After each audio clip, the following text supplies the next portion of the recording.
We got Benel's boycotting. King Bee's here. Made one of my best bowls with a lid from ELM a couple. Well, there's not going to be a lid on this guy, but that's cool. Lidded things are cool. I actually have a fairly thick piece of walnut that I'm thinking I might do something with a lid. Lily's here. Scott. Wait. Scott's here. Where's Scott? There's Scott. Scott's here. Brian's here. What do you mean, how late will he be? I was 1 minute late. Scott, thank you very much. B. Pinnell. People trickling in. There's only 5 people here. That doesn't seem right. Longer Beam's here. Waldrop's here. The regular ash holes are back. For some reason, the number is telling me there's 5 people here, which is weird because I've said more than 5 names already. Not ready yet. Still watching Cremona's new video. Okay, I'll just wait. That's worth it. What's Cremona doing today? Chopping slabs or moving shop, or what's today's video for Cremona? What am I drinking? I am drinking a vanilla ice cap because it's hot again today. How you doing, Mike? Mike is doing pretty well. I had the week off, and I planned to accomplish a lot. And then I realized I don't want to. I want to have a week off where I don't just spend it accomplishing things and not feeling like I had a week off. So I accomplished a few things, but I didn't overdo it. I took some time to chillax, and yeah, it was nice.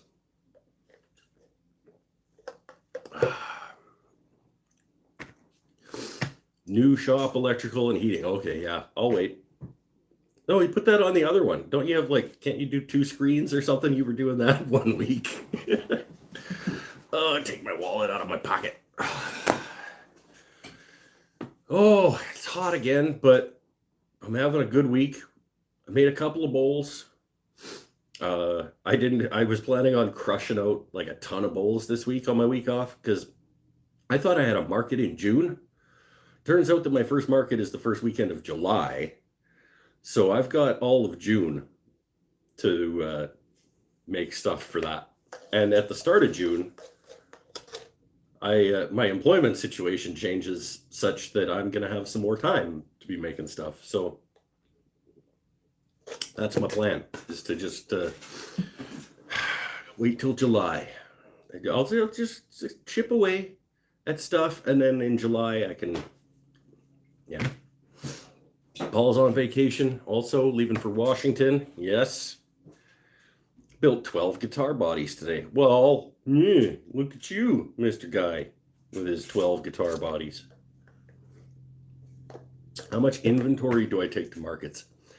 As much as I have, but no, that's not even true, because sometimes I don't have enough. However much fits on the table, with some stuff in boxes underneath the table. So I try to bring at least like 10 or a dozen charcuterie boards, about the same number of bowls, a couple dozen pens, some random other bits and stuff.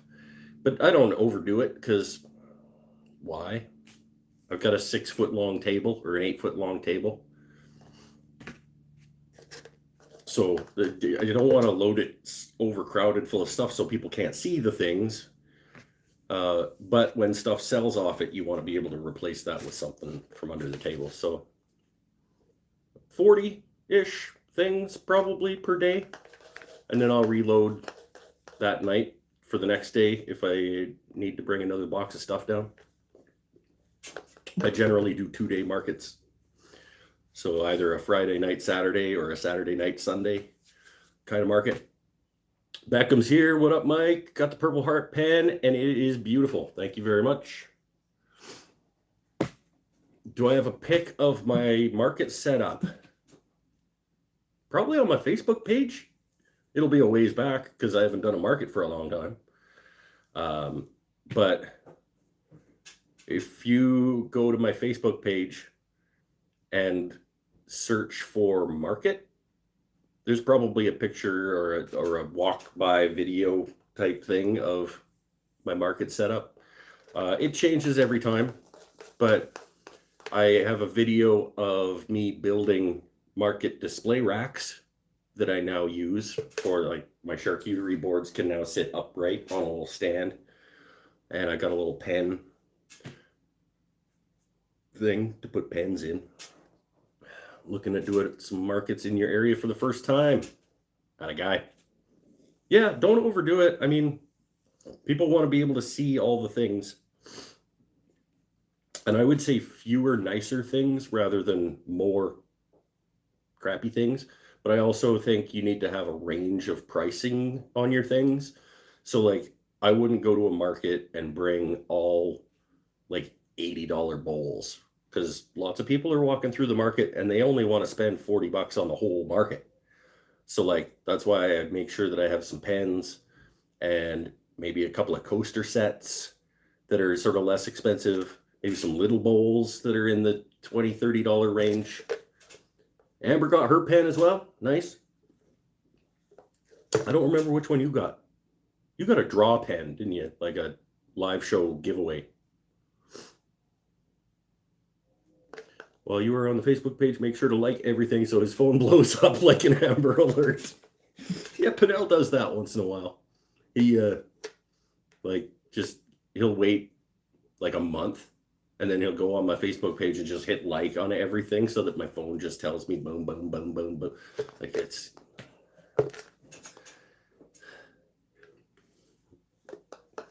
But that's all right.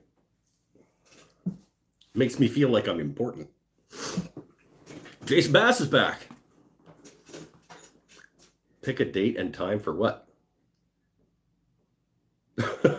Let's pick a date and time. Okay.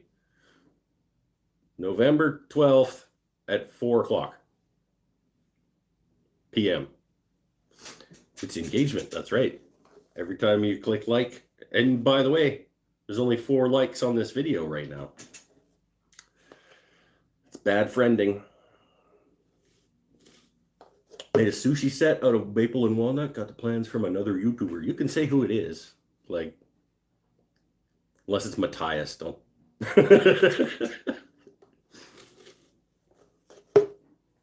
Matthias doesn't seem like a sushi set kind of guy, though.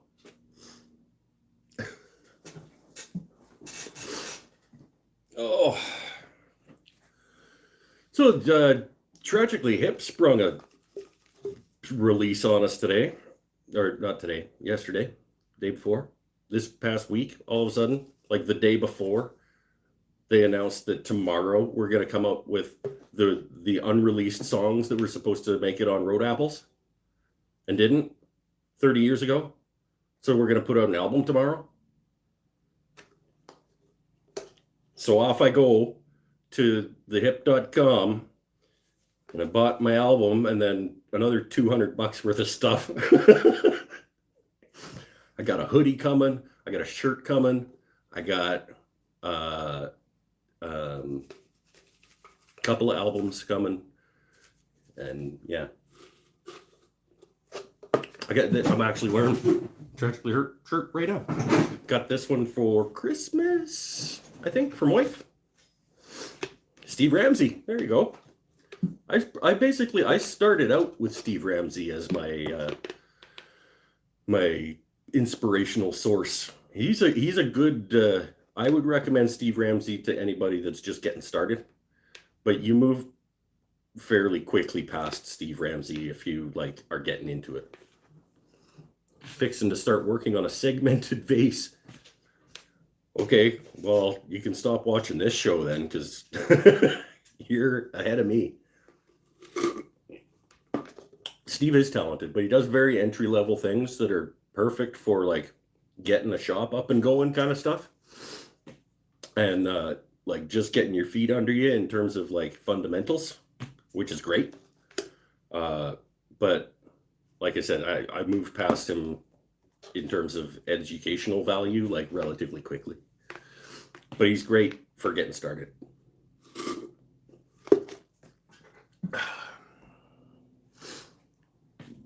Do they sound like Black Sabbath? No, they do not sound like Black Sabbath.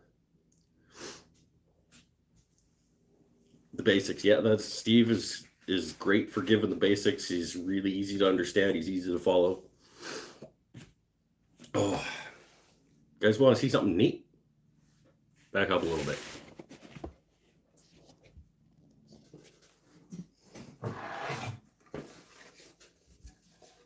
It's a guitar. It's not two halves anymore. Wow! Whoa! Look at this. It's a full-on, like, just needs final sanding and finish. And then for me to figure out how to do electronics. And I got a guitar. So yeah, Mr. Waldrop, I made 12 guitar bodies today. I made this over the past number of months.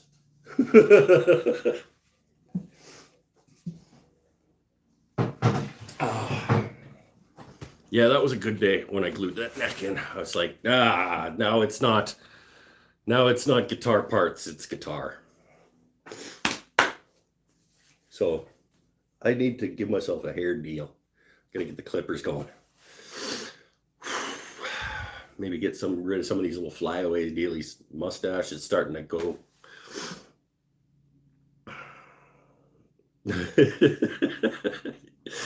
We're talking about Matthias again.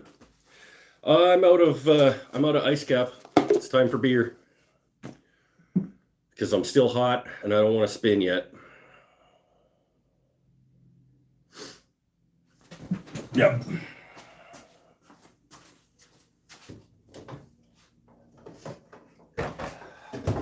We will spin shortly.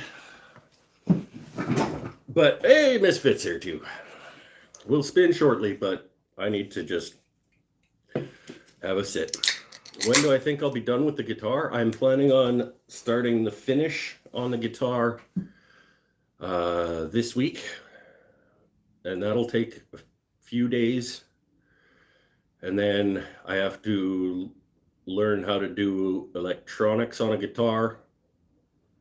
That'll probably be the following week. And then, assuming that worked, I'll be done the guitar.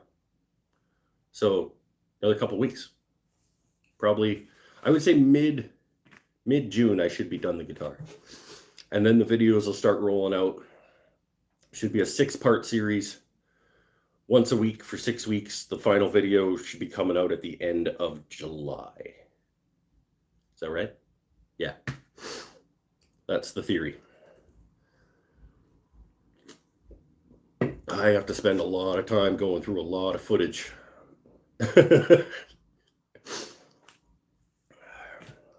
But, yeah.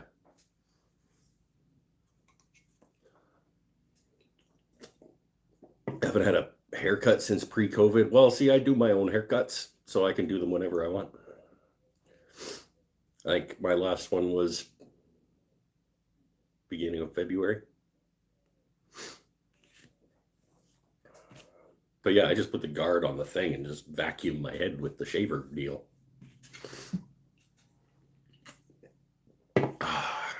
Should we spin? Or should we sit? Let's spin.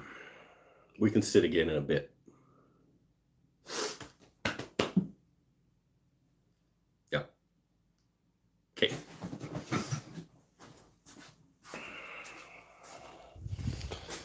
Let's spin. Where find you guys a spot back here? ELM.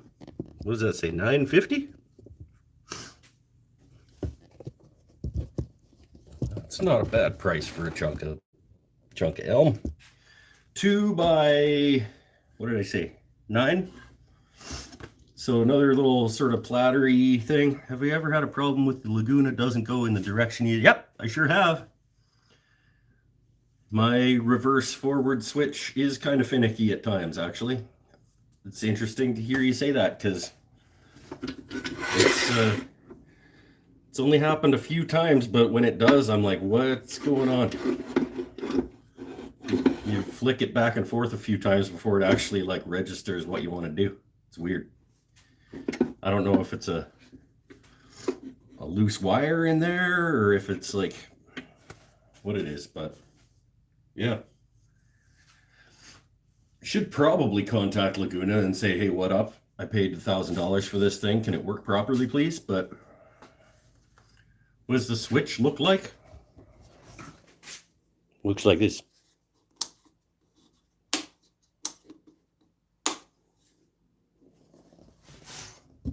Does that help you?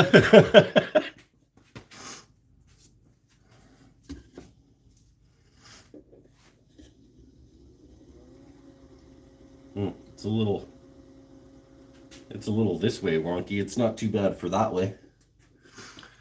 I was worried you were the only one with that problem. Nope, you are not the only one with that problem. And it's not, I mean, yeah, it's a pain when you got to be like, no, seriously, do it. And then it does it. But guess is dust in there? Yeah, it could just be a matter of dust in there. Can I get up underneath? Yeah, I can actually. With a compressor would probably. I don't actually have a compressor, so that's not great. BJ's does it as well. Okay, so it's like it's a traditional thing. Free ELM blank. Oh, sweet. Oh, I was like, what is he talking about? $9.50. He just bought me a replacement ELM blank so I can screw this one up if I want. Do I round off my blanks? No, I buy my blanks round.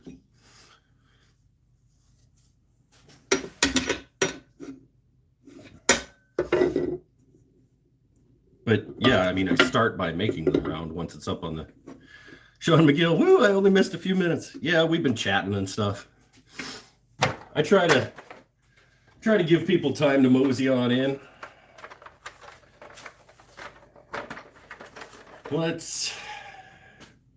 Do I buy them locally? Well, local-ish. It's the next town down. It's about 25-minute drive.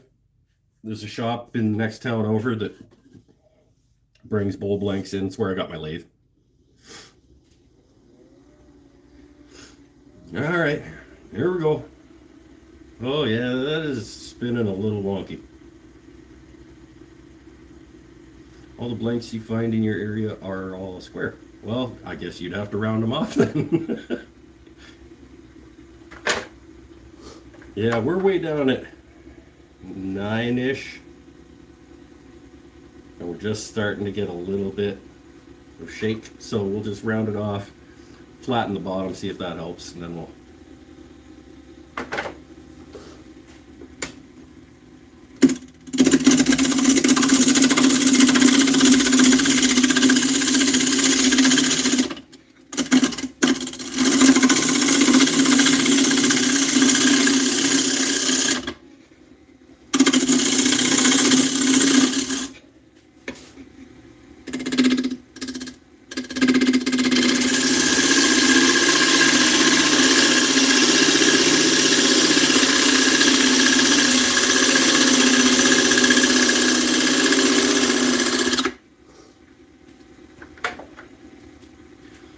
Let's do the bottom too. I normally do the bottom later, but I kind of just want it to not be shaky.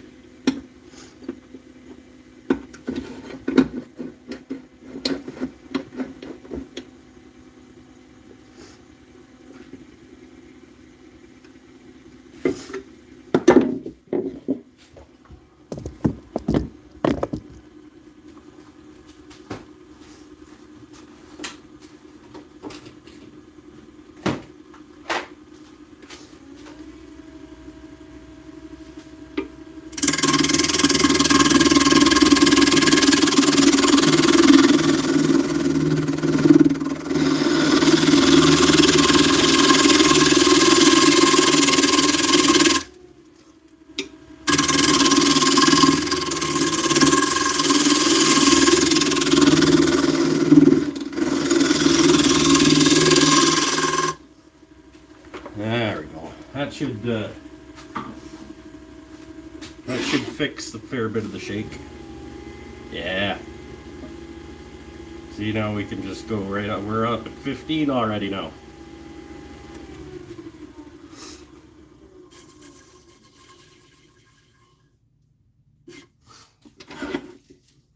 Elm is an interesting wood. It's kind of like oak, but kind of like ash, which is kind of like oak, but I don't really know how to explain it. Elm, actually, it's oaky. What should we have a plan this time, or should we just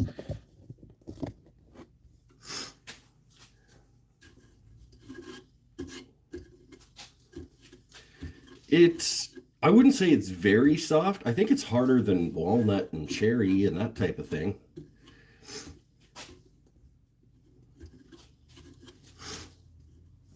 Jason Bass is going to call next week about the Switch thing. Hey, let me know what they say. If that's like a known issue and they like, maybe there's a recall on the Switch or something, and I just don't know. Arrived to find out it ain't cherry.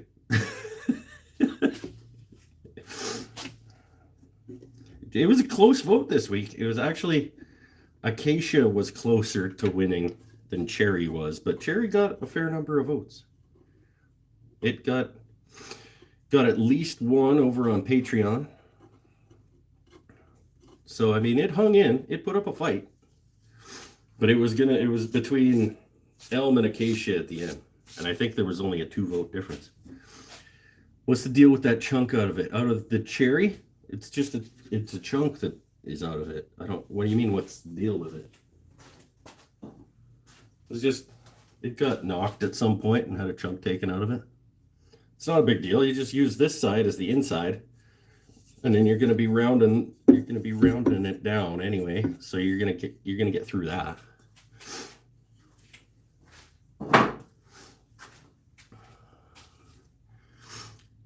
Deep platter with a small bottom. V-shaped. Oh, okay, so like steep-sided tray thing? But it'll be tippy. I mean, I could go like 45 steep and it won't be super, like I don't want it to go super shallow at the bottom and then be tippy. Oh, I don't know these things. That was an excellent explanation. Okay. Yeah, that's what I looked at it and I was like, oh, this thing has a big notch cut out of it. And I was like, oh yeah, but the bottom is going to be narrower than that. Like if the bottom is this big around, then you're gonna cut through that.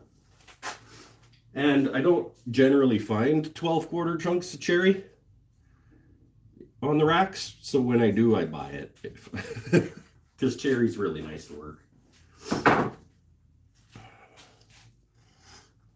Be right back. Oh yeah, Beckham's got to go back to work. 9-inch rim, 6-inch base with a swoop up out. I like it. A whoopity, not a whoop-de-whoop, but just a whoop. Down to about 6 inches. That could be pretty nice. Okay, let's try that. If it looks stupid, it's on Pinnell. It's Pinnell's fault if this looks stupid. But Waldrop bought me a new blank to replace this one, so it can turn out stupid, I guess. You know what I should do? I should make Pinnell buy this one. If I do what he's telling me to do, I should make him buy it. If it looks stupid, it was a free blank thanks to Paul. That's right.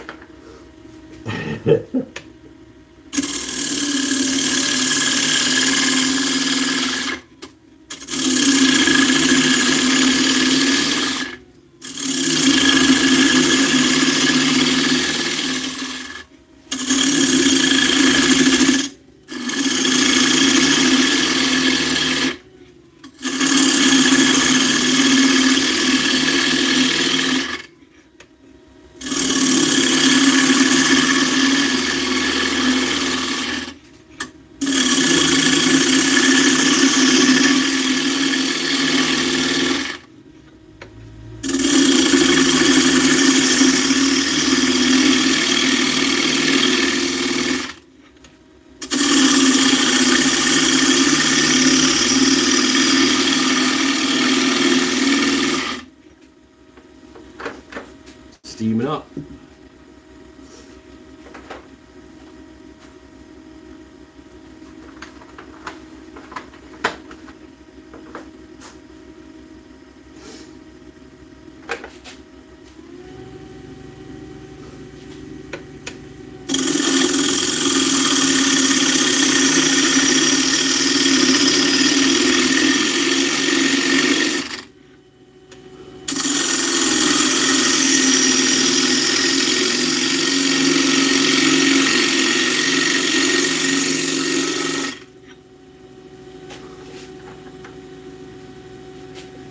Should we leave a little rim on the top?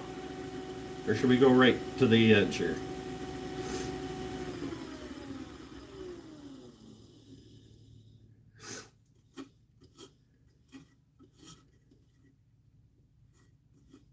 I kind of like it with a little rim. I actually don't mind that just like that. I mean, I'm going to have to make a cleaner cut because it's a little bit, I was pushing a little hard, but a bit more of a whoop. I don't know. I kind of like that. Hey, Patches is back. How many mics are we at? I'm going to try to make that cut just a little bit cleaner and see if it adds a little bit. If it adds a little bit of a whoop, that's fine, but I kind of just like this.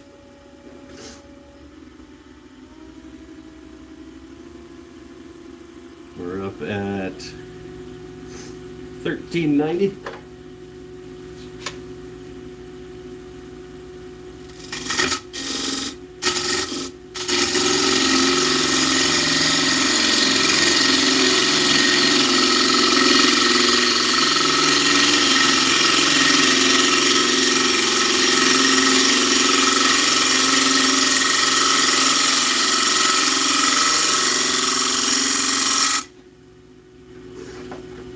I think that might have been it.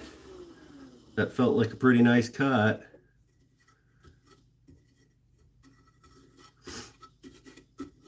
Okay, that's our outside.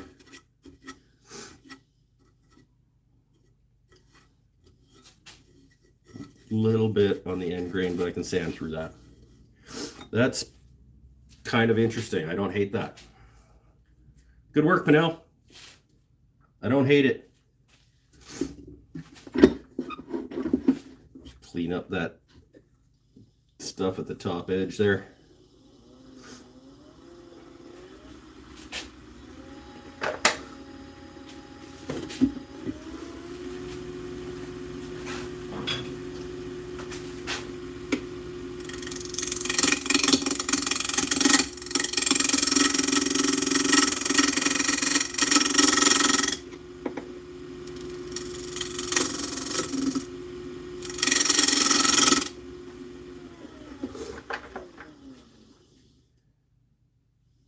That's pretty okay. Let's slap a recess in the bottom of it. And we'll get sanding, and then we'll get finishing. And then, oh, you know what? I bet if I wasn't doing this on a live show, I would dye this, because I bet this wood would be sick, like, with some dye, but it just takes too long. I did another dyed bowl this week, though, if you guys aren't following me on Instagram and Facebook and stuff. A little maple thing. Turned out awesome. I learned that the custom grit over top of a couple of coats of lacquer is just amazing. And in fact, after I did that, I decided that that's how I'm finishing my guitar.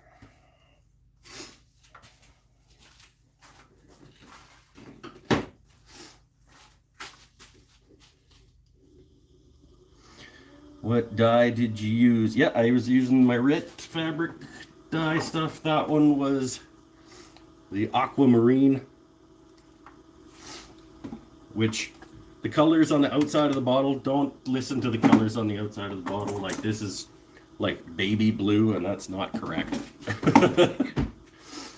But it looked nice.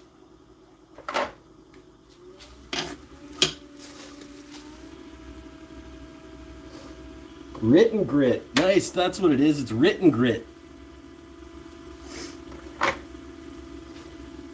Yep.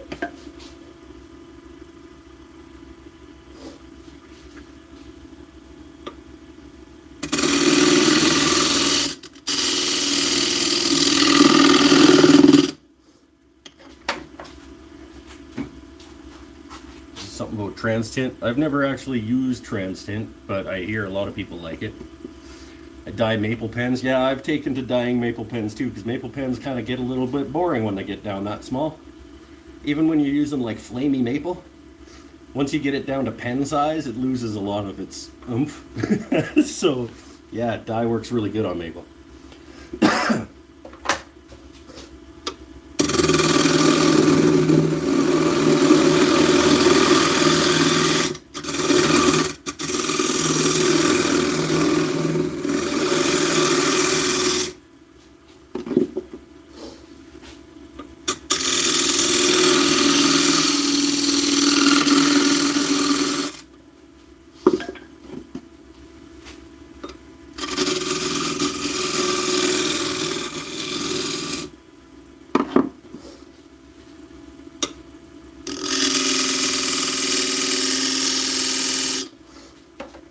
Alright, let's sand it.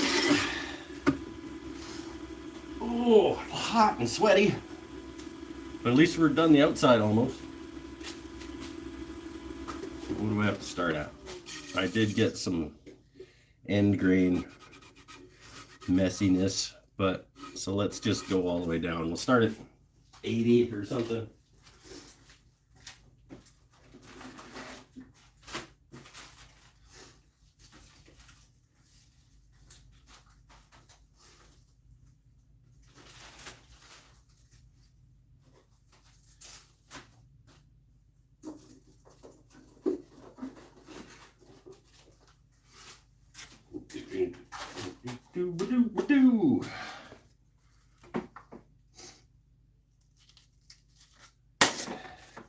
Loud noises.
It's actually a pretty nice contour for a random orbit sander to just kind of like, it's kind of just slots right into that little, that's nice.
Mike, is that your hand wheel that's turning in balance? Yeah, well, it's just it's because when I put the extension, see with the switching, or maybe that didn't do it that time. When I put the nut thing on for the outboard turning side, and then I put the thing back, I just didn't get the set screw in the right place. It does kind of look like it's pulsing.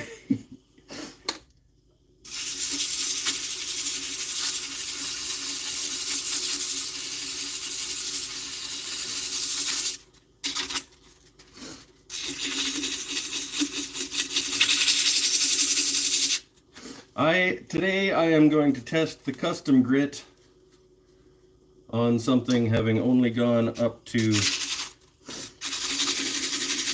240.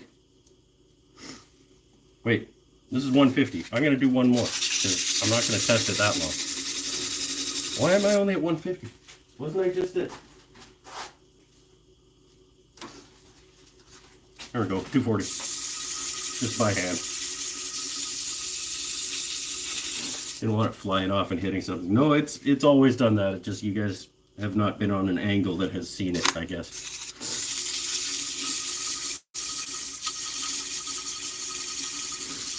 I could unset the set screw and then reset it. It doesn't bother me. And now I know that it'll probably bother Marv. So I'm gonna leave it.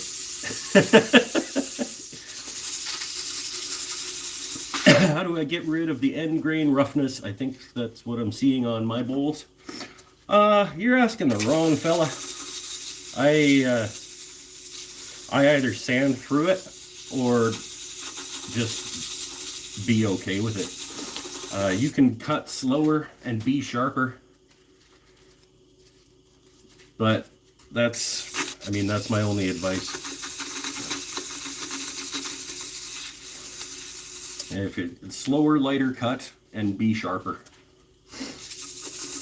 But yeah, I either try to sand through it and usually don't make it all the way through, and then I just be okay with it because it's end grain, it does what it's gonna do, and it's wood, like, a little bit of imperfection adds a little bit of handmadeness to it,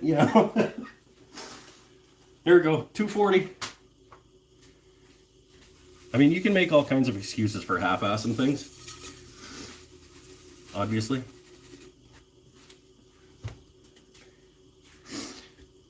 End grain roughness is tear out. Yep, sharper, slower, and start sanding at 60 grit if you can. That's why, like, I started it at 80 grit tonight because I did have some, and I got all the way through it on that side. There's still, there's it, but it's barely perceptible over here. So, yeah. Sanding. Let's custom grit this bad boy. Traditional tools are more smooth than carbide, I hear. You hear correctly. Traditional tools cut, carbide tools scrape, is how I look at it. I mean, that might not be the scientific way of looking at it, but that's kind of how I look at it.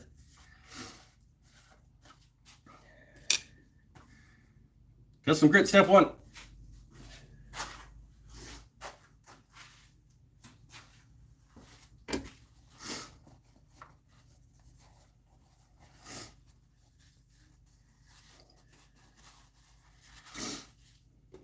Which way are we going? Yep, okay. There are currently 5 more people in the world that either have this product in their finishing arsenal or are about to, because they ordered it from me, and it is in the mail if you do not have it already and you have ordered it. Everything that had not gone off by last week has gone off this week. So if you ordered this stuff from me, it is on its way. And I hope you love it as much as I do.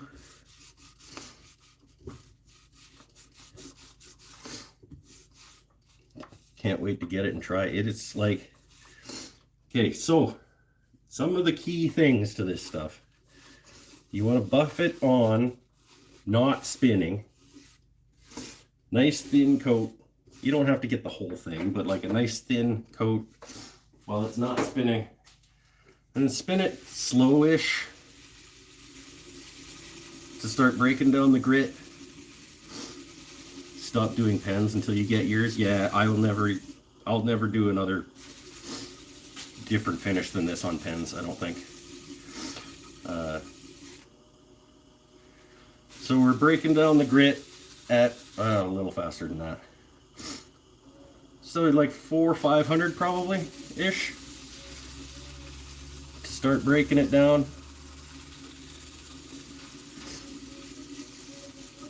And once it stops actively trying to grab your paper towel out of your fingers, you can start turning up the speed a little bit, because that means that the abrasive has broken down, and now you're driving it deep into the wood. I don't think I'm fully round on that rim. You hear that? I mean, I'm as round as I'm gonna get because I'm finishing already, but use turtle wax on your pens. That probably gives a pretty good finish too. And then once you got it broken down and smooth, find a clean chunk and you just kind of keep buffing it. Get rid of all the excess. I am currently up at 960. Just work away at it. I am certainly not round on that rim.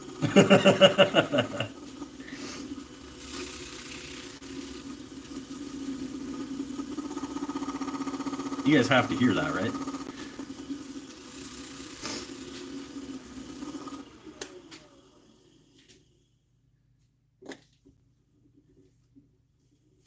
And here's your step 1. And you could stop there. Like, that's plenty smooth, but why not keep going? Because in another 4 minutes you can do step 2. Step 2 is actually quicker because the abrasive starts out finer, so it doesn't take as long to break down.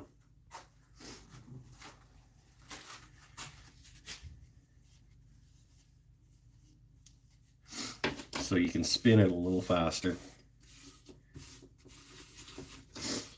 And it feels like you use less too. I don't know if that's a fact. I mean, I could compare the 2 tins, but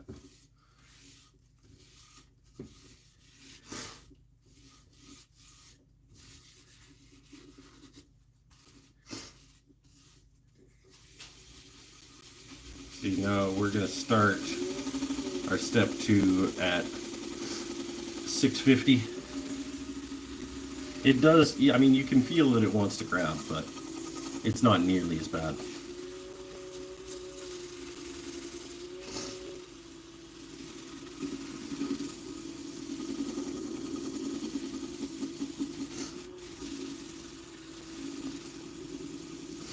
And it's pretty much already broken down.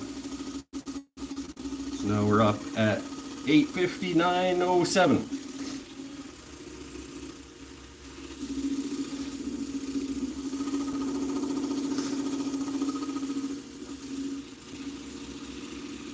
Had a guy try to get you to use CA glue on pens, way too messy. A lot of people use CA finish on pens. I just don't like my pens to feel like plastic. I want my wooden pen to feel like wood. And if you cover it in CA glue, it feels like plastic. If I want a plastic pen, I'll buy a plastic pen. Or make a plastic pen, or whatever. But if I buy a wooden pen, I want it to feel like wood.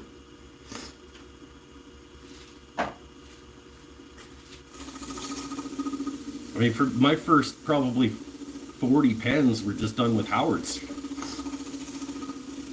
Because I want it to feel like wood. But I probably won't ever do another pen not with custom grit.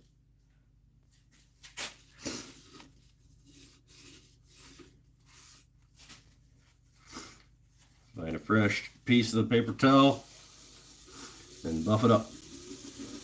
Top speed. Oh, maybe not quite top speed. 14.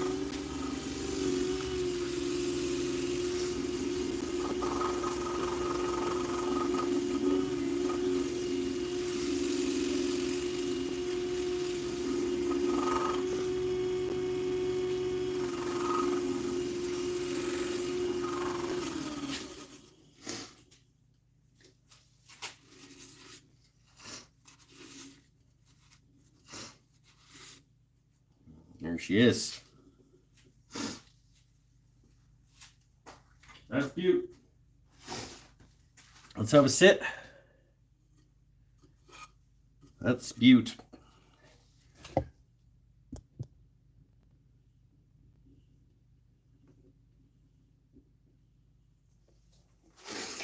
Okay. I'm going to hang this up because I like when I remember to do that.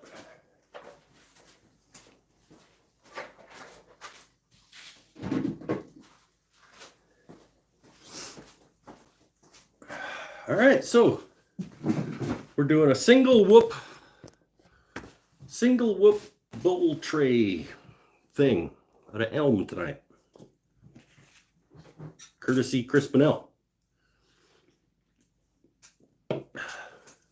With the idea.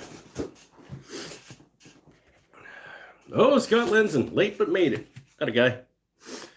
Tried Mahoney's work pretty well. I've never tried Mahoney's, but I've seen some people use it. People talking about CA finish. I'm not going to scroll back too far, so if you had a question that I didn't see and you wanted an answer to, you should ask it again, because I only scroll back a little ways. Made spaghetti tacos for dinner. Oh, I don't know what a spaghetti taco is, but I want one. What's a spaghetti taco? Do you make the shell out of spaghetti? Because that would be great. I don't know how you would do that. You'd like put it in a form and deep fry the spaghetti noodles after you cook them into a little. Oh. If that's what that is, I really want that now. The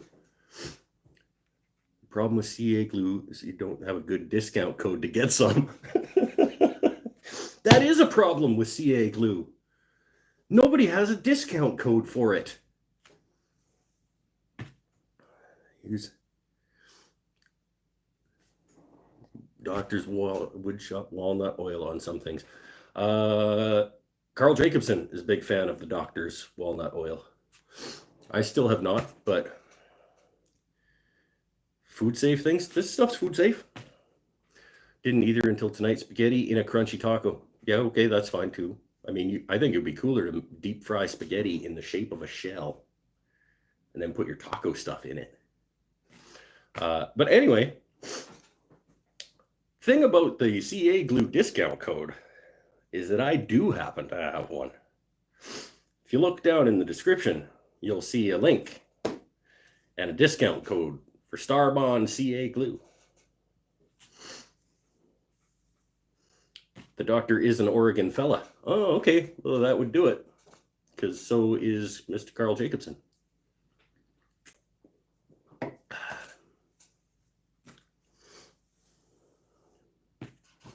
Discount code? No way, bro. Yep, absolutely.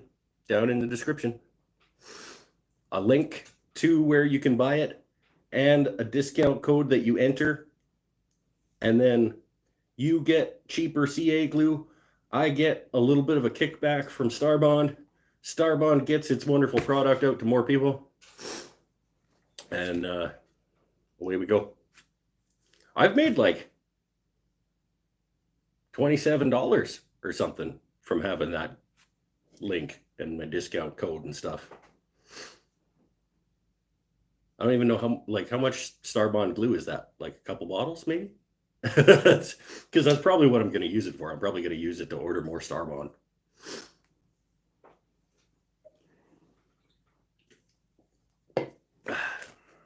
Unless they want to send me more free Starbond. They probably don't. I'm not selling that much of it for them.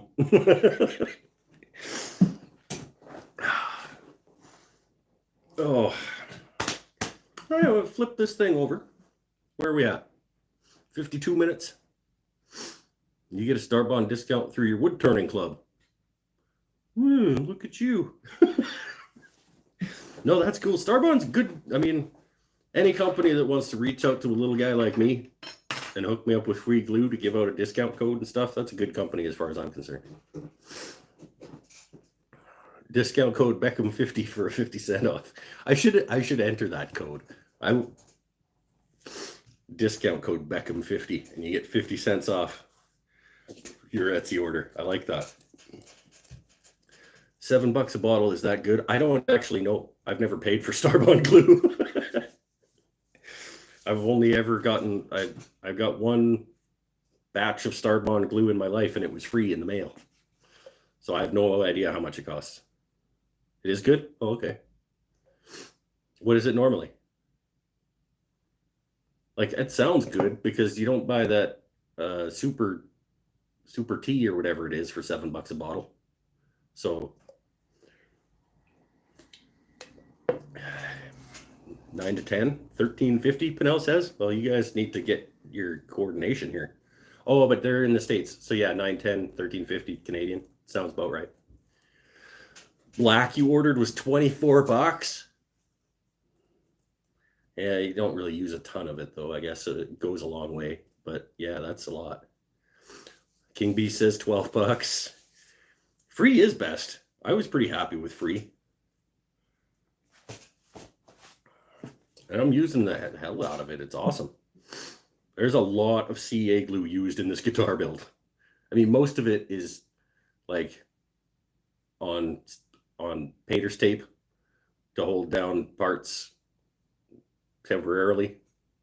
There's not a lot of CA glue in the actual build, but I use a lot of it to do the build.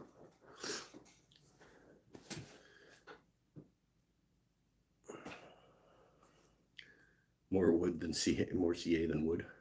No, it's did I use any CA in the actual build of the guitar? I don't think there's any CA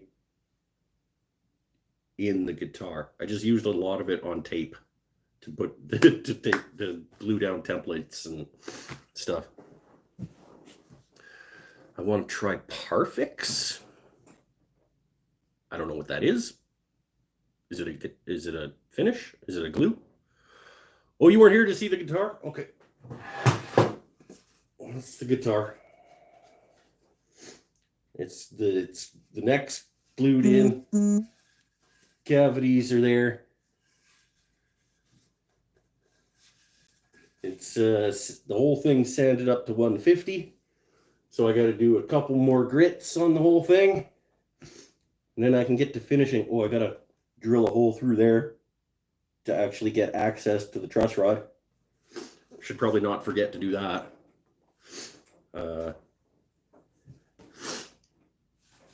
How's the weight? It's not light, but it's not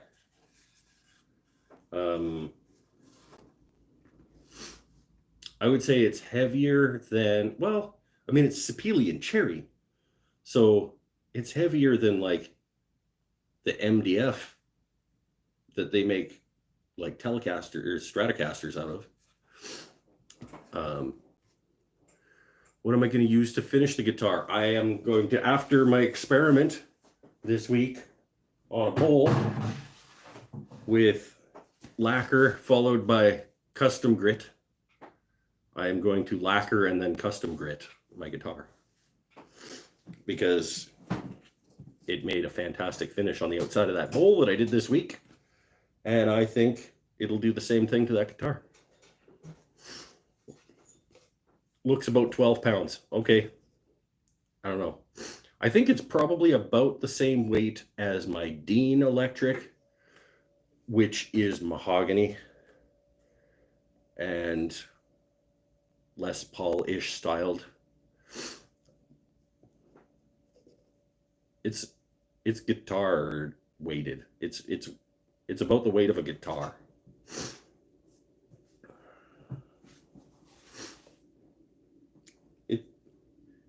It theoretically, it doesn't matter how heavy it is because I'm not touring with it. Like, I'm not going to get exhausted over the course of a 4-hour-long concert.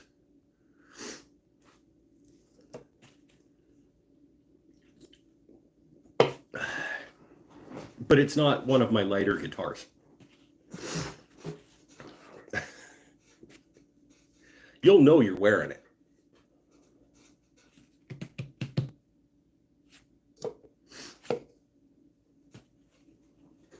My YouTube singing career might pop off. I don't think it probably will.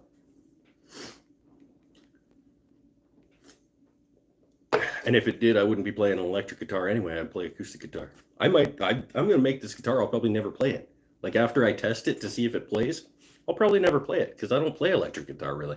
I play acoustic guitar.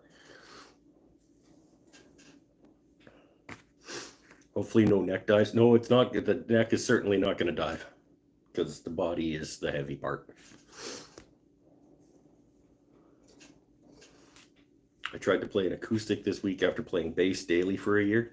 Those tiny strings. Yeah, see, that's what happens to me when I try and play electric guitar after playing acoustic guitar exclusively. I'm like, these strings are so close together. Like, what is going on? I can't individually, like, I mute everything because I can't get clean registration on strings because I'm used to playing acoustic. And I'm not even really used to playing acoustic anymore, so that doesn't help either. Let's flip this bowl around and we'll dig the inside out of it. We're closing in on 1 hour. It's good stuff, though. This is going to be a pretty cool little thing. It's not actually that little. 9 inches across is not a little thing. Oh, is that what she said? Do we do it? That's what she said?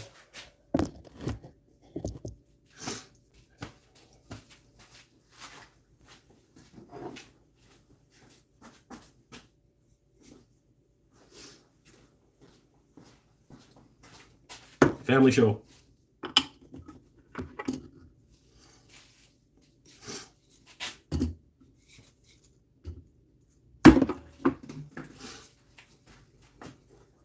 Oh.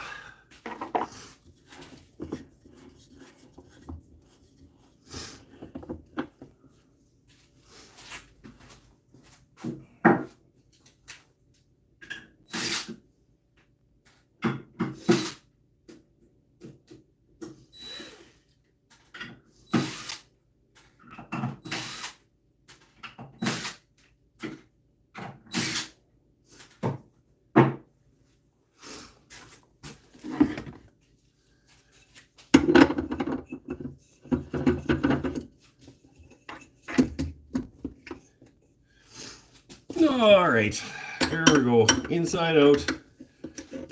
Won't be done. As though it's that easy.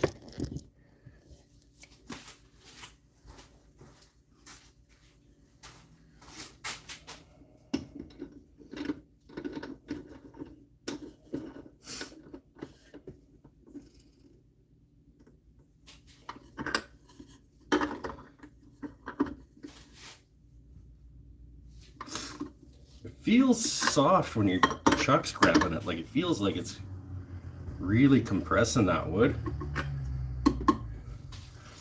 But it doesn't feel soft when you're cutting it, really.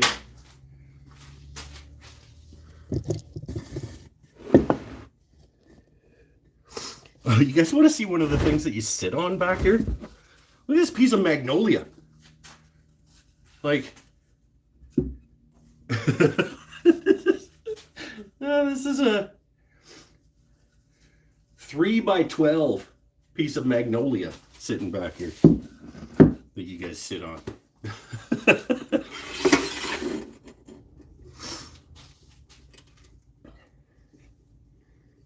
Got a pile of elm from 2 trees I had cut down, and your talon seems to really grab into it. Yeah, it does, right? Like when I was expanding those jaws, like it felt like it was really compressing those fibers.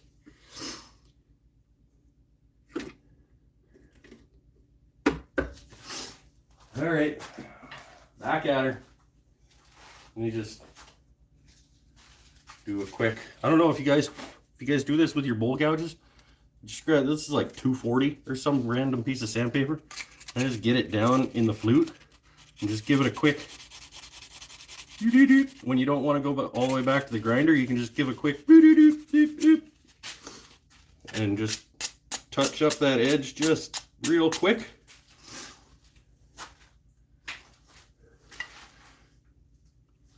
Those Lee Valley gouges. This one is a one-way.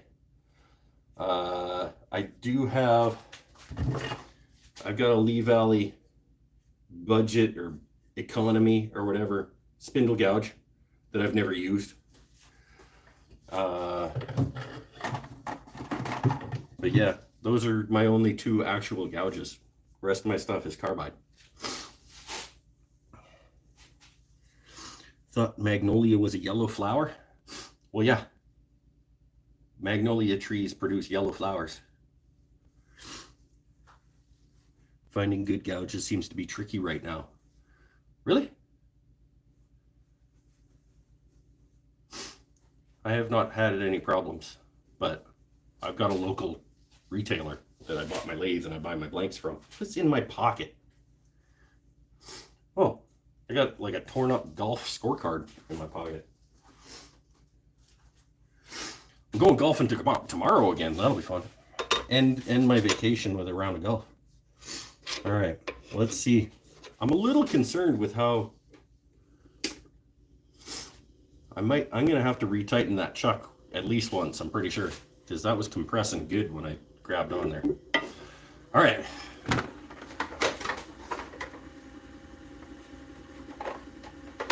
Hopefully this all goes smoothly.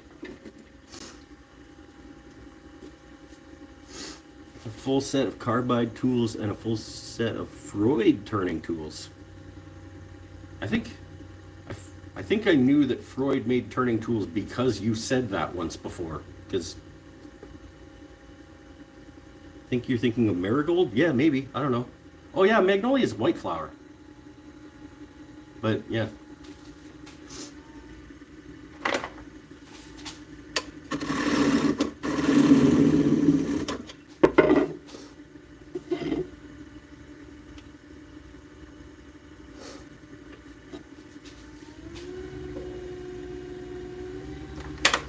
We are 14:58. And I'm going to be a little bit delicate on this because I kind of don't trust that recess that much. It's not a super deep recess, and it really did feel like it compressed a lot when I was grabbing it.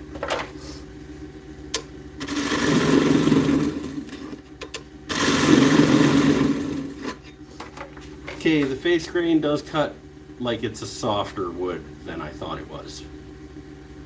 Like, it's going through real nice. But I did just touch that up with some sandpaper, so maybe I'm just sharper.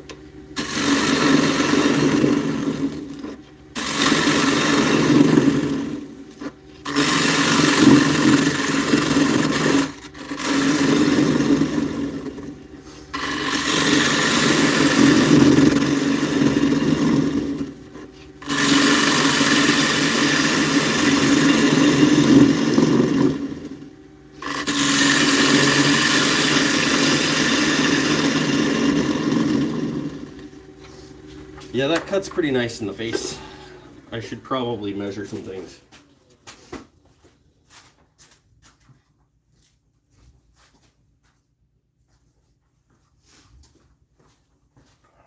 because we can go,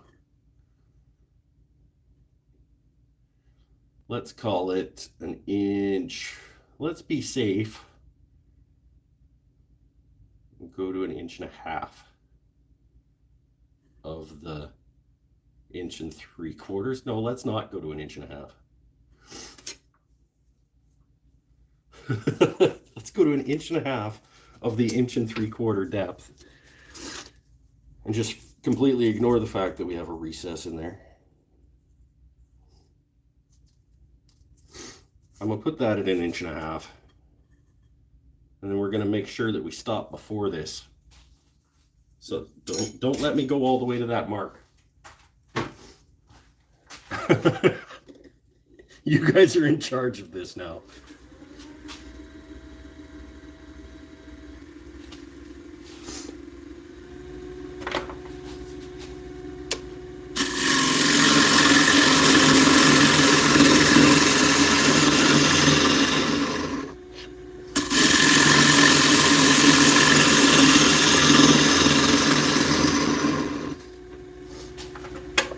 Didn't even measure how deep I was already, did I? Get it together, Mike.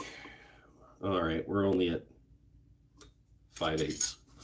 We got a ways to go. Let's just get digging. Spin her up here. Should we check the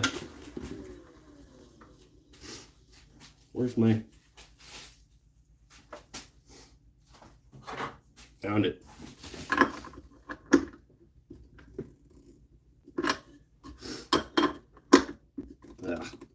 Go the right way, dummy.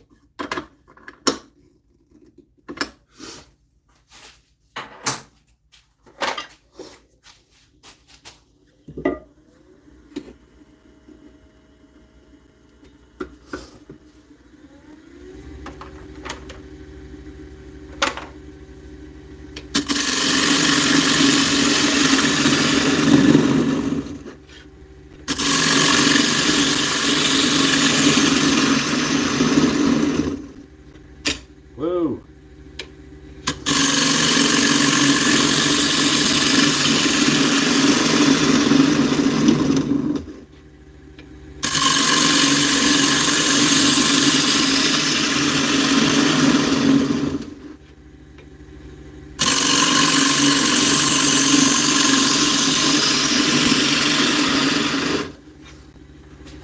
Steaming up again.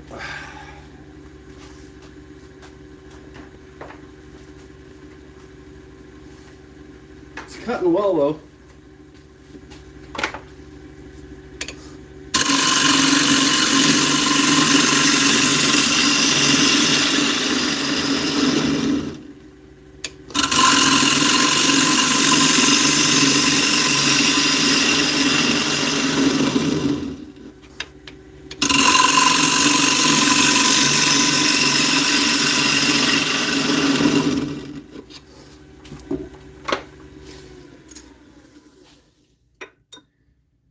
All right, we're an inch deep in the middle. We'll just keep going towards the outside. By the time we get to the outside rim, we should probably be close to depth, actually, at the rate this is going. 1458.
1782.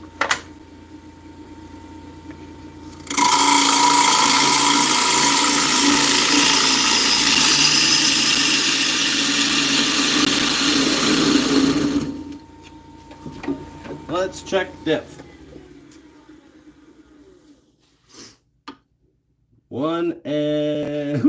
Okay. 1/4 of our stop before this. 1.5. Still in good shape. I still think that when I get to the outside of this rim, I'm going to be at about the right depth. That would be probably the first time that happens.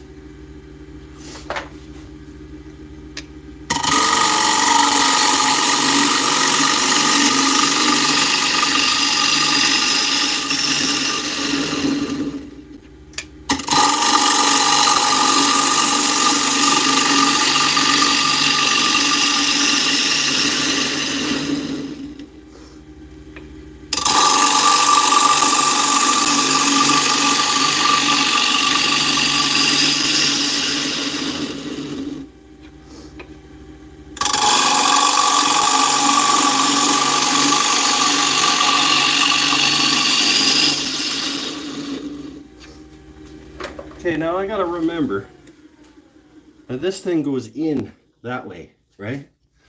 So if I just keep doing that, I'm gonna go through this bowl about halfway down the side of it. And that would be stupid. It feels like I'm at about a 1/4 inch thick in that middle part right there. So yeah, I'm gonna sit down is what I'm gonna do, because I got into a nice rhythm there and I want to break myself out of that rhythm. He figured out my plan.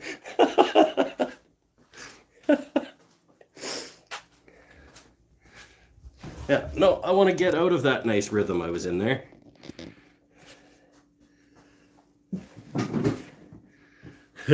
You guys are all just like,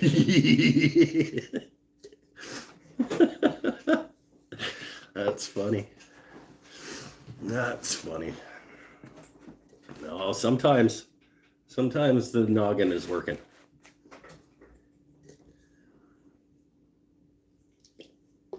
I gotta go that way. So I gotta work out to the edge and then back in. Yeah. Because just because Paul bought me another blank doesn't mean I shouldn't just still also do this one.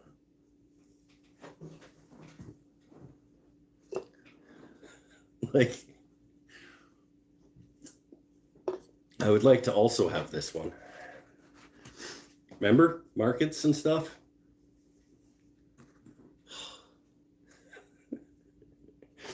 I like that you guys tune in just hoping that something is going to go catastrophically wrong. How many have we had? Like, we haven't had anything catastrophic. I mean, we've had stuff that caused it to not exist in the world. But we haven't had anything like explode. I don't think I've gone through the bottom of anything. Just cut back, did it blow up? No, it didn't blow up. I just got into a rhythm that I didn't like for the shape of the bowl. So I had to take myself out of that rhythm by sitting down. Because it goes in this way. And if I keep scooping out this way, that's not going to work out. Yes, that's exactly. I've screwed up enough, just enough to keep people coming back to see if it's going to happen. The Espave with the hot glue. The yellow cedar thing where I broke the mortise.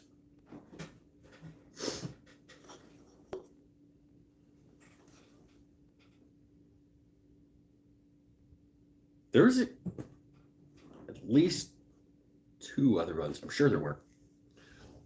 A couple of pens. I've exploded a couple of pens. Is he going to brand his hand again this week? Come on back next week and see if he brands his hand again.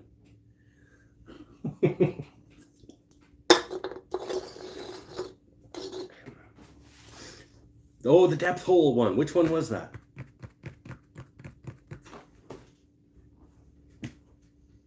That was Meranti, wasn't it? It's like a Meranti, like bell-shaped thing. I put the depth hole in, and then I cracked the mortise, and I couldn't remake the mortise, a new mortise, because the depth hole, that's what it was. It was the Meranti. It was a deep guy too. It was going to be like a 4.5-inch deep thing or something. That's disappointing. Thanks for reminding me. Well, that one. Got my hand brand bowl on your desk to hold random knickknacks. There you go. That's good. Wood whirler had a huge crotch elm today. Totally blow up on him. Broke a hole in the wall and knocked his overhead light down. Okay, I don't know who the wood whirler is, but this sounds like a guy I should follow. One way holds its edge well. Yeah, I would say so. I mean, I don't have anything to compare it to, because before I got that bolt, that's my first ever gouge of any kind. And before that, I was exclusively carbide. So, but I'm happy with how it holds an edge. Like, I'll often go 2 bowls without sharpening. I probably shouldn't.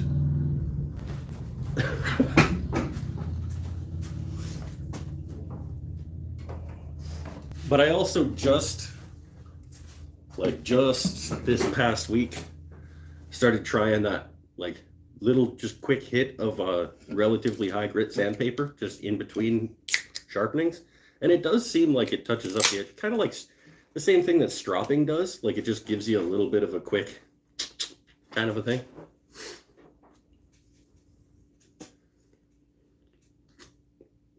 Instead of going back to the grinder, you just, and those little sanding pads, you just kind of fold them and they just fit down in the flute, and you just.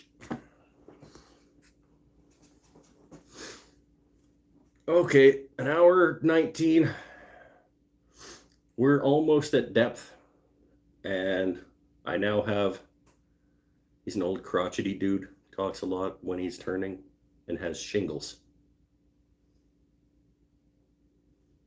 Maybe this isn't a guy that you're not selling me on this guy. Let's go finish this thing.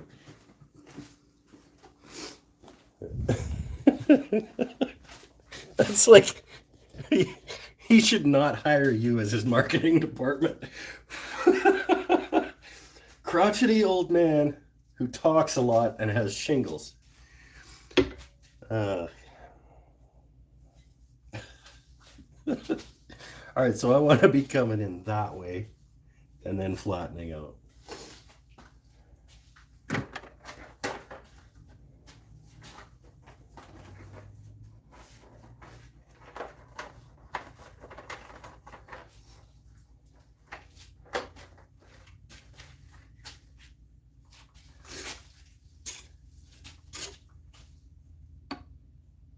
Inch, and yeah, I've only got about another 1/4 inch of depth here.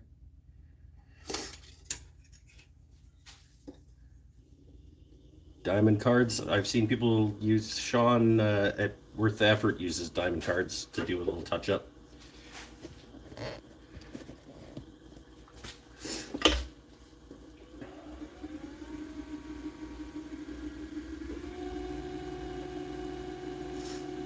$13.61 apparently.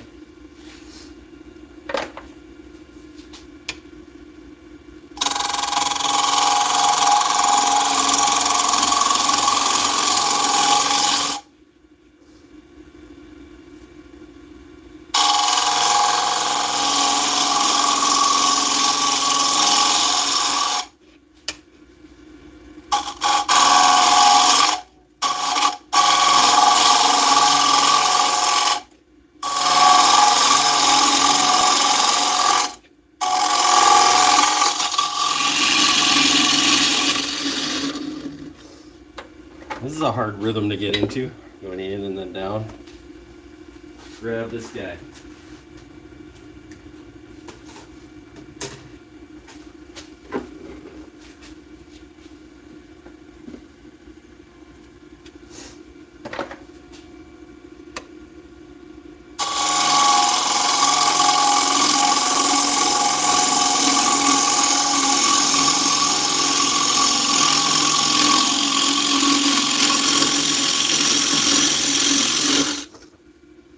Yeah, that's better, I think. Feels better.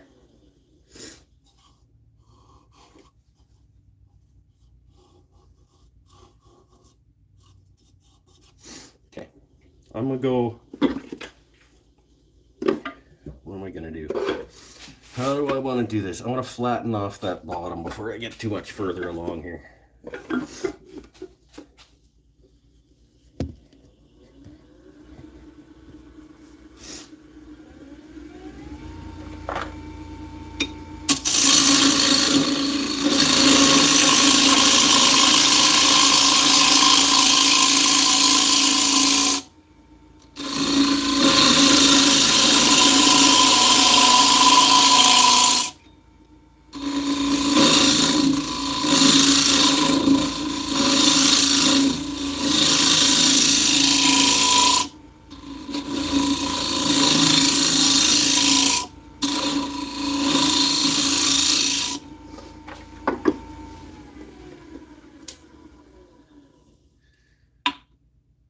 Okay.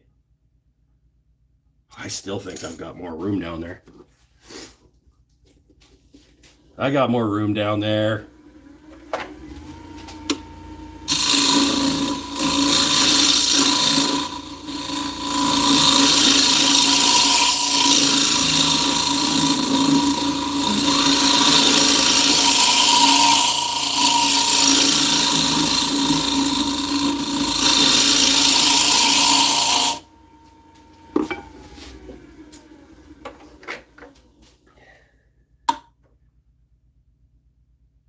Now I don't. Okay, we're in a good place. We're relatively flat on the bottom. Got a couple of ridges in here. I'm gonna mark some depth spots on the side. That's what I'm gonna do.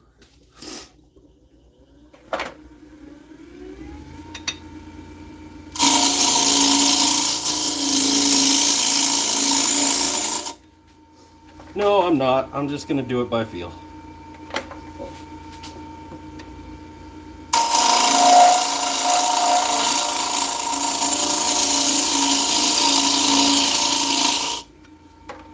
I can also kind of look down the side and see like approximately where that line goes.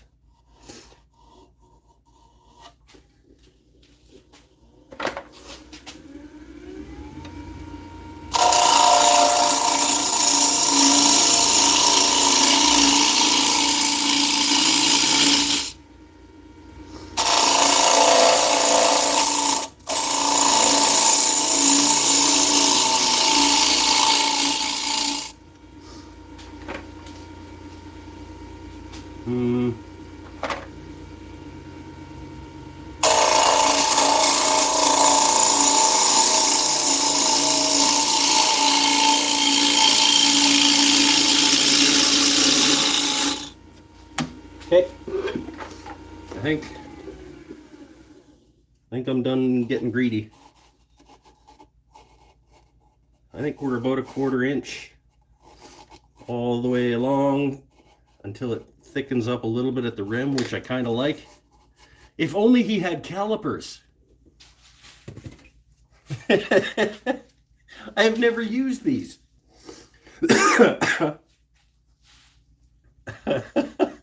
If only. Let's see.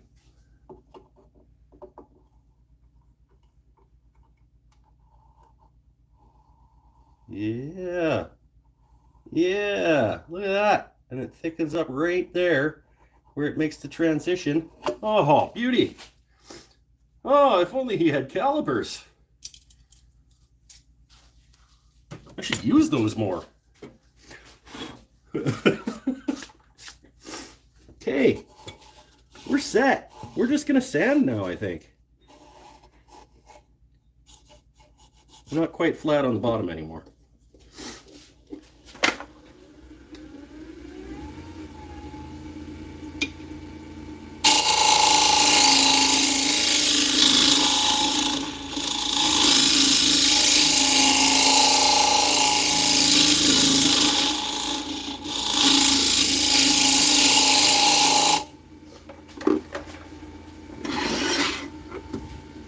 Didn't realize they were so big. Yeah, they're enormous.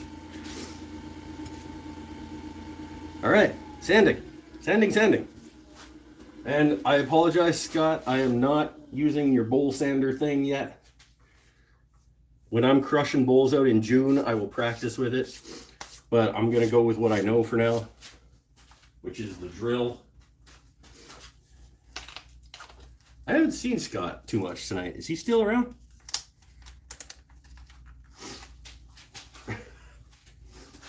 I'm going to start 120.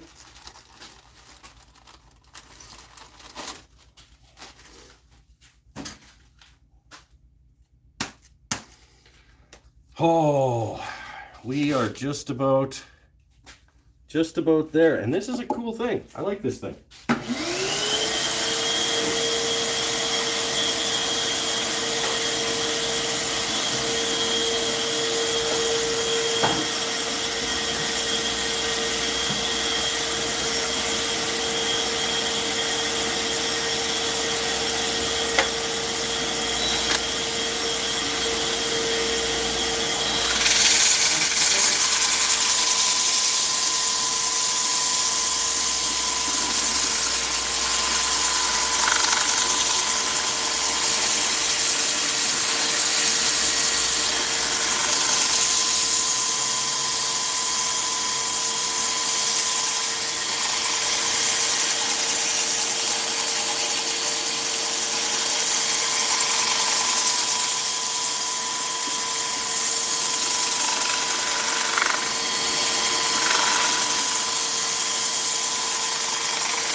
Doing by hand.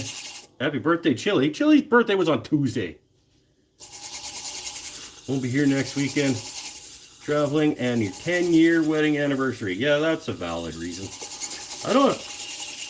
People don't need to explain to me why you're not going to show up for the show. Like, life takes precedence over YouTube stuff.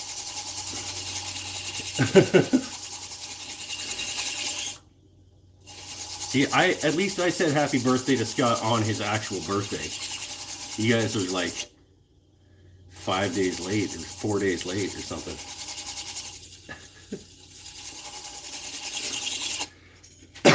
All right, so there's 400. Let's just do the liquid wax, custom wax interior again. I mean, we don't have to be here. You have to be here. People who don't have a wrench don't have to be here.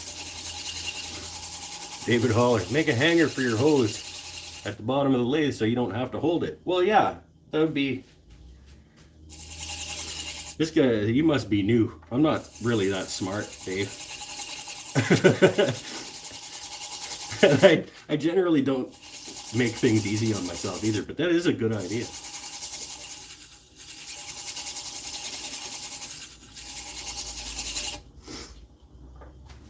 Let's just do the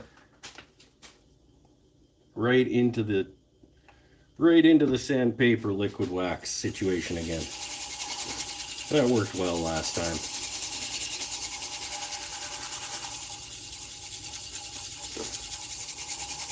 And this is an especially open pored wood as well, so this'll work nice as also sort of a grain filler type situation, I think. Maybe, theoretically. Magnetic base from Princess Auto. Hey, I like that. I should probably rig up some kind of magnety system for the hose. But you guys have met me, right?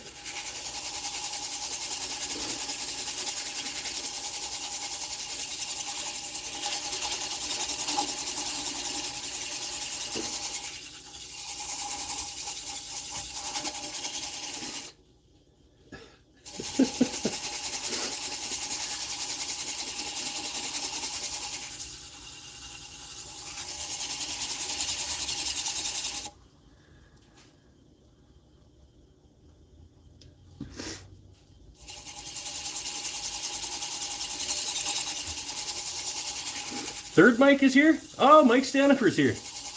No Bennett though, right? So that's Stanifer, Patches, me. Yeah, that's only 3.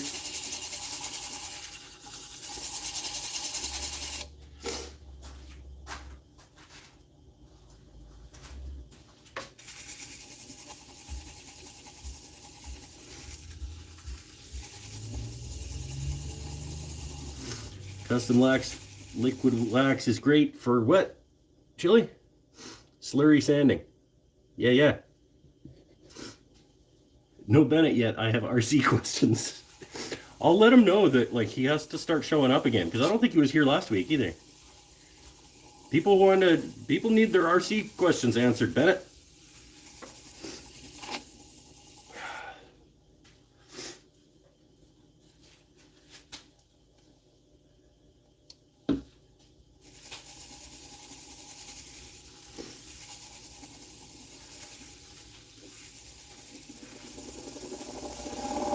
Driver in. Yeah, I certainly did not get round on that rim. Hear that?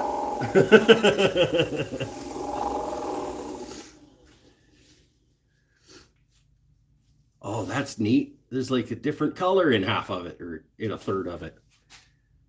That's slick looking.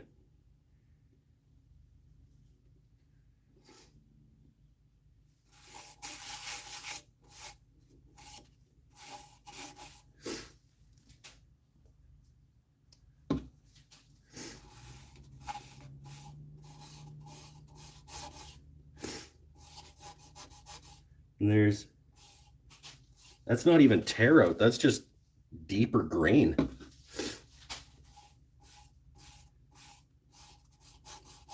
Okay, that might be tear out. But there's such a difference in the grain hardness that when you're sanding, it does that thing like with Douglas fir, where you're like sanding and it's like digging out the soft areas and leaving the hard areas and giving you little ridges. Oh, elm is, it's interesting. It's not, I think this is the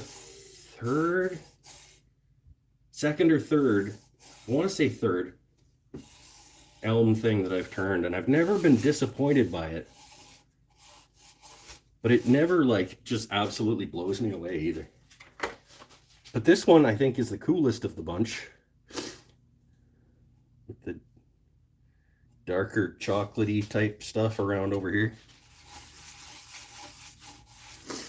Let's get some of the wax.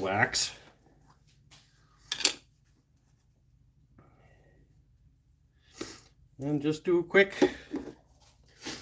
buff of that, and we'll be done.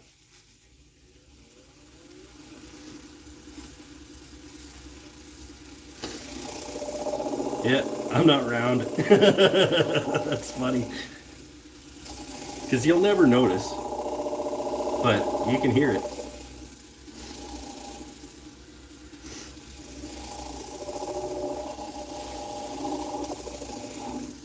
Brought to you by starbond.ca. I don't think there is a starbond.ca, is there? Yeah, we'll know. I know. But you're not going to be standing at my market table pointing it out to people. You're like, that one's not round. Don't buy that one. That one's not round.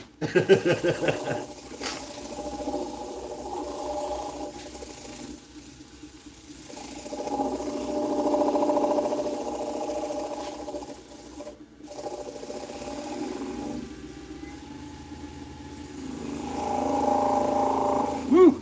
Yeah, not round. Okay, we're done. That's pretty okay.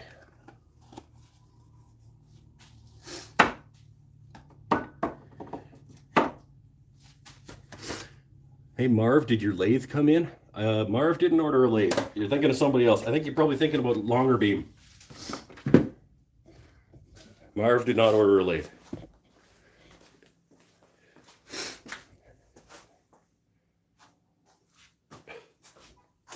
No, Marv, he can't do that for you. He doesn't live here. Mike Bennett is the only one who watches this show regularly who would be able to do that for you. Woo! I'm hot and sweaty. Maybe I'm drunk. That's okay. After a week, not too many are perfectly round. That's a good point. It's not actually going to be perfectly round after a little bit anyway. I might have ordered a lathe. I kind of want to piss off the people in the apartment below you. Lathes are pretty quiet. If you wanted to piss off the people below you, you would have got a router. Routers are loud and annoying.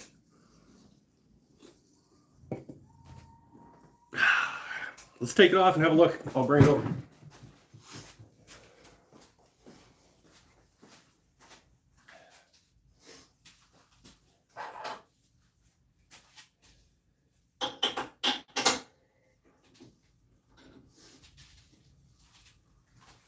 Yeah, you know what, this is like one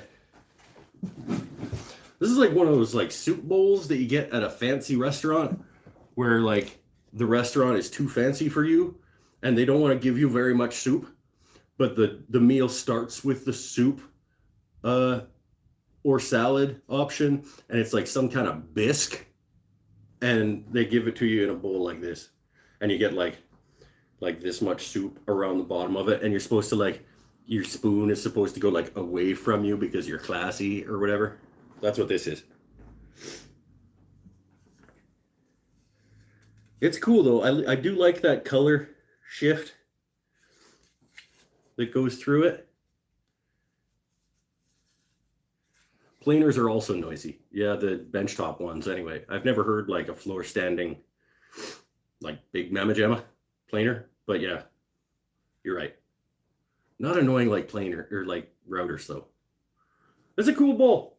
Good idea on the single whoop, Benel. I appreciate that. I'm glad that I stopped just short and did a little lip on it because I think that adds a little something. I even kind of like that I didn't do little ridges in the bottom. I just did the dome across the bottom of the mortise.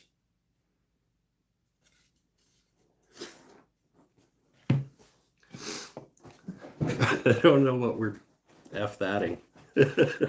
Maybe the fancy restaurant. You guys never been to a restaurant that's too fancy for you and you're like uncomfortable and like you get a soup bowl like this that has some kind of bisque in it and you're like, I don't even know what bisque is, and it's not good either, but it's probably good for fancy people because yeah, whatever. Speaking of food, I forgot to do the Lily hypothetical question section of the night. So let's do that. And then we'll call it a night. I waited until an hour 43 into the show. The Lily hypothetical question of the evening. Damn it. Pick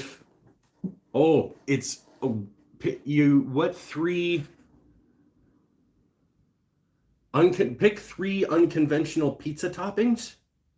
Lily, help me out. It's something like that. It's like 3 things that aren't generally considered pizza toppings that would be delicious on pizza, I think is the question. If it's not, she'll correct me in 20 seconds when she hears me say that.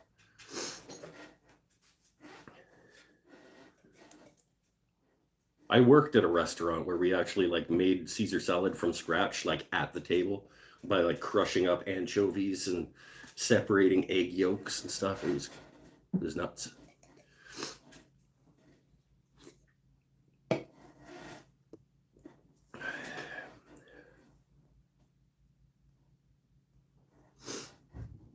Okay, Lily, did I get the question right? Is anybody still listening to me? Am I super delayed? What are 3 non-traditional pizza toppings that would actually be really good on pizza? So yeah, that's what I said. And I didn't actually think about that. Almonds? What? The hell is wrong with you, Scott? Almonds. What? Calamari, shrimp, and elk. Elk's good. Elk is a good answer because that's just meat. I don't think I want calamari or shrimp on my pizza. Oh, you know what? Okay, I would say it's unconventional, but it's not like. Have you've been to Boston Pizza? I imagine you live in Toronto. If you're in Canada, you've been to Boston Pizza somewhere, and they do a pizza called a pierogi pizza, spicy pierogi pizza, where they put like slices of like spicy potato on that bad boy. That's a good pizza.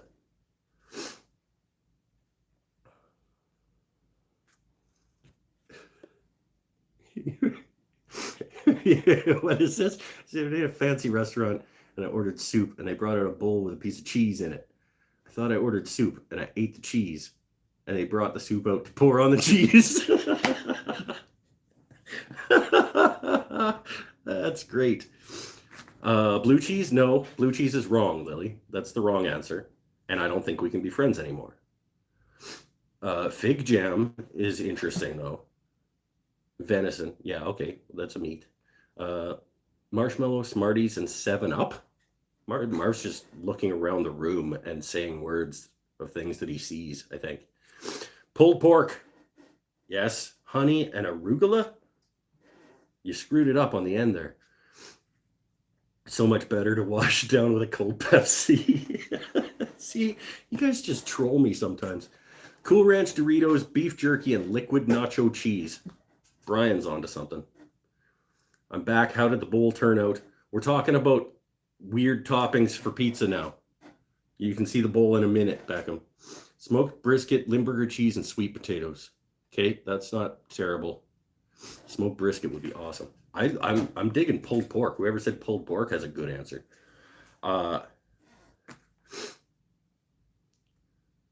You know what might be good is if you made like a chicken topping pizza, and then as the base sauce, instead of tomato sauce, you use like a sweet Thai chili, like a red Thai chili sweet sauce, and then with like popcorn chicken on it. Ooh, I'm inventing a pizza right now. Sweet Thai chili, like popcorn chicken bits. What kind of cheese? Like something sharp. Like an extra old cheddar. Yeah, that might be good. I just didn't. There's my answer. I had pizza with chicken and sweet Thai chili today. What? Shut up. Really? That's an actual thing already? Beckham owned a pizza shop for 13 years. Oh, okay. So Beckham's on top of this. I prefer to stay with tomato sauce for my pizza. Yeah, I do too, but we're making up cool, interesting new things. Actually, there was a pizza that somebody made that had an Alfredo base that I actually quite liked. And before that, I never liked any pizza that wasn't tomato sauce based. I used to work making pizza for 15 years. I served pizza when I was back in food and beverage service as my career. A dozen years ago, I served a lot of pizza. No cilantro. This is correct. No cilantro. Costco sweet Thai chili mixed. Yeah, okay. Yeah. That Costco sweet Thai chili is great. The big jug. Need you. Megan, what's with this? No, cilantro is wrong. Cilantro's wrong. Blue cheese is wrong. Arugula, whoever said that was wrong too.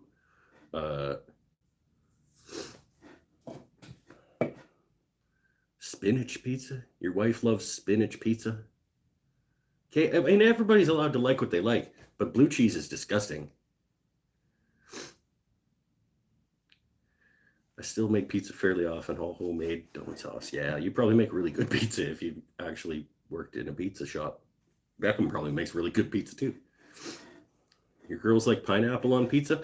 I understand pineapple on pizza. It's not for me, but I'm not one of those like anti-pineapple on pizza guys. Like some people really hate the idea of pineapple on pizza. I don't care what anybody wants to have on their pizza. Just don't put it on mine. All right, I got to show Beckham the bowl because he had to go to work. There's the bowl. Came out pretty nice with the whip and the lip and the dome on the bottom without the ridges this time. And then I swooped the inside down to match the outside of the thing, and it's got the cool like 2 different shades of grain in it, which was an interesting development that I didn't really notice as it was happening. Yeah, it's pretty good. It's a pretty nice little dish for bisque. You missed the bowl too? Where'd you go, Megan? Oh, speaking of Megan and me being terrible at business, I still have to tell her how much money she owes me for the things that they either already have or are in the mail. I'll get around to it. Bowl went off yesterday or Thursday or yesterday. And so I got to bill you for the bowl, the pen, and the shipping on those things. So I don't know. Like $100 and some. Email you. Yeah, I'll figure it out. I just,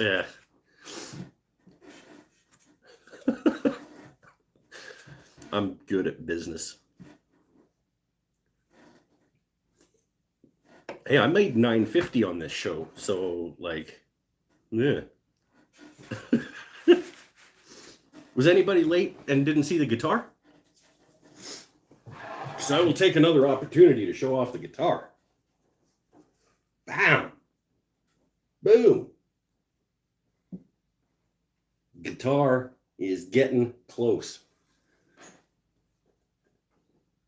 Yes. Yes, it is. Just needs final sanding and some finish, and to figure out how to do electronics.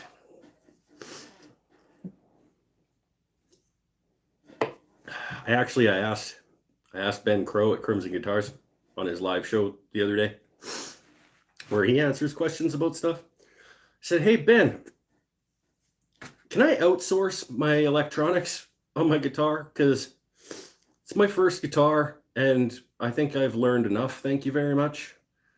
Like, is it okay if I just get somebody else to do the electronics for me?" And he said I could. He said, "You get somebody else to do it. If I could get somebody else to do all of my electronics, I would absolutely do that. And I would still count it as me making the guitar." And I was like, "Oh, that's a good point. I still made the guitar. I don't need to be the one that like solders stuff together." Later, Marv. Made a lathe tool handle with captured rings. What? Why? What? Thank you, Dave. Is it okay if I call you Dave? Because I call every David Dave, unless they tell me not to. Lost track of time out in the greenhouse planting. Yeah. I don't think we're planting this year. The yard's a gong show. Like, I need a scythe. Am I going to brand the back of it? That's a good point. I still do need to figure out where I'm putting my brand on it, because I do need to brand it. I might do the back of the headstock. I haven't decided yet, but before I put finish on it, I'm going to final sand it up to 240 or 320, and then I'll figure out where the brand goes, and then I'll brand it, and then I'll have to sand it again to whatever I went to. I'll probably go to 320.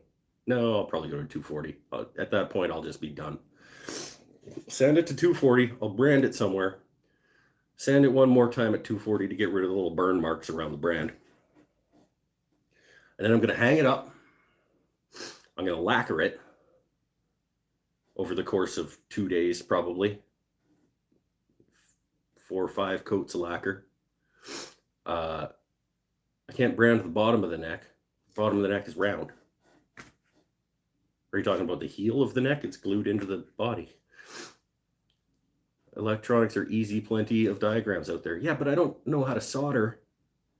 And I don't have a soldering gun or anything. Like, I'd have to buy a soldering iron and then learn how to solder and then learn how to read a wiring diagram. Like, just get somebody else to do it. I've learned enough. I've made enough mistakes. I've learned enough. So I'm going to lacquer it over the course of a couple of days, and then I'm going to buff it with custom grit. Send it to you. I'm not sending it anywhere. I could use the branding iron to solder it. It's like, Chris, see, this is why you get paid the big bucks, to moderate. Any stain? Nope, not going to stain it. It's cherry on sapele. What was the wood choice for the bowl? It was the ELM. And it turned into this. Well, I'm not talking about learning enough ever. I'm saying I've learned enough on this guitar. I don't also need to learn how to do electronics.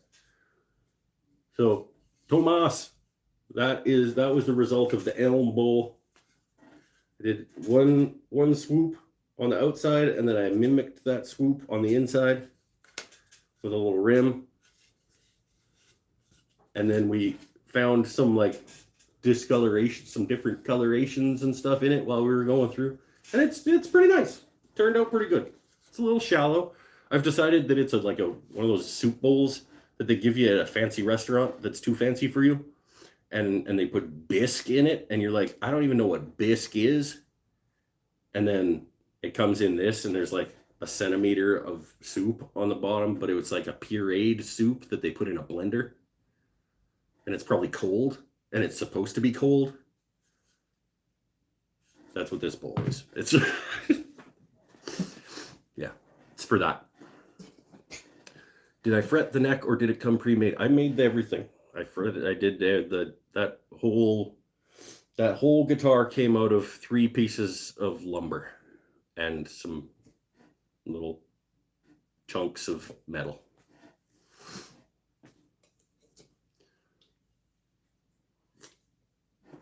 Yeah, totally from scratch, out of a couple of boards off the racks. Because that was what was cool about the contest, is like I entered the scratch build part of the contest to force myself to just like make a guitar from chunks of wood. And it looks like I may have done that. How many coats of color do you do to get a vibrant color, and how long between applying each coat? Are you talking about when I dye my outside of my bowls and stuff? Am I selling it? No, I'm not selling it. That's my guitar forever. I don't sell the first one of anything that I make. I've got my first bowl, my first lidded box, my first chalice, my first everything. My first everything I make is mine. Next time I send you guitar parts, I'll drop a soldering iron in the ship. Okay. Yes, because I'm turning a handle right now and I'm up to that stage. Okay, well, if I'm doing dye, I only sand pre-dye to 240 so that the dye goes in better, because the higher you sand it, the less it's going to want to absorb the dye. So I don't go higher than 240. Sometimes I dye at 150. And then once the dye goes in, I let it dry. If it's a water-based dye, I let it dry for half an hour. And then some Veritas Band-Aids. I let it dry for about a half an hour, and I leave it spinning while it's drying, so it dries faster. I don't spin it fast. I leave it spinning at like 200 or something. Then I'll hit it quick with like 240. Then I'll put another coat of dye in it. And at that point, you've knocked down the raised grain from the water-based dye. And after that round of dye, I'll hit it with like 400, just like super fast, so it doesn't take any of the color out, just to like knock off the little nibbies. And that's about it. I usually do 2 coats is plenty of dye for the vibrance that I want. Did you just compare Mike with Norm? Hey, he did. You know what? He did. Norm never sold anything. He made somebody just compared me to Norm. Can use CA glue to fix. If only he knew where to get free or discount CA glue. Yeah, Chili, I just don't sand too high before you start with the dye, because otherwise it doesn't want to take it. You can sand higher, just really, really fast after the dye. And I'm talking like while it's spinning, I'll go like with the sandpaper, because all I'm trying to do is take down the raised grain really, really fast. Dyeing maple takes a nice dye. Maple takes dye nice. You want to make sure that it's nice and evenly sanded, but don't go too high before you start putting the dye in it. First kid is a keeper, the rest are negotiable. Well, I only had the one, so. And yeah, he's a keeper. He helped me return bottles and cans and stuff today. Silverback handcrafted wood art. Sup? Sup with you? We just made a bowl. ELM. I'm gonna call it a bisque bowl. Made the ELM bisque bowl this evening.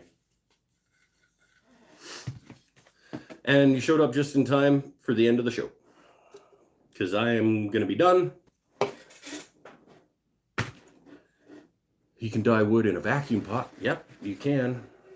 I don't have one of those. Oh, I was gonna ask BJ. BJ, you still here? I was thinking next time you guys order something, maybe I'll toss a couple of like rotten, like maple pen blanks in the box. And then when you get your thing, you can stabilize them and just send them back to me. I'm just comparing you with Matthias.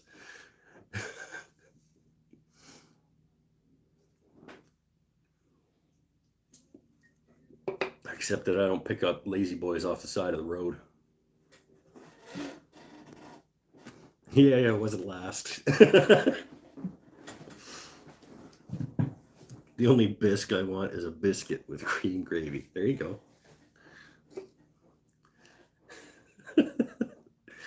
Daughter loves her pen. Awesome. I didn't know that was a pen for daughter, but I'm happy she likes it. The son of a bisque.